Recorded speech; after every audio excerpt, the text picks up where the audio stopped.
this is seated hip rotations with traction.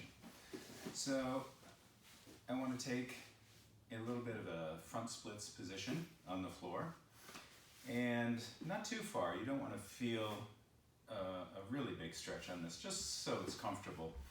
And I want to anchor, and it would be easier without socks, but I want to anchor my heels on the ground, and I want to get my hands behind me so I can get a nice, tall, straight spine, maybe a slight arch in your low back, just a neutral arch, not an exaggerated arch.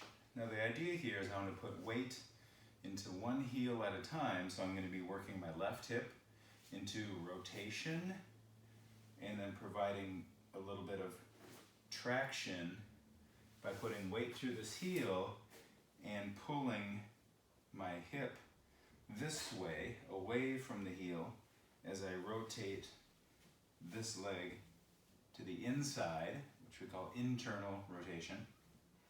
So that provides a little bit of traction in this hip joint where the femur joins the hip in the ball and socket, and it gets a little bit of freedom of movement in there.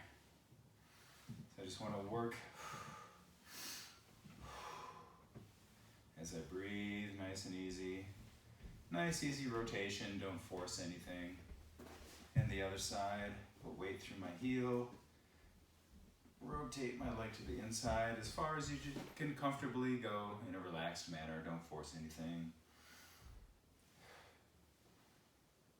As I draw my body and my hip away from my heel.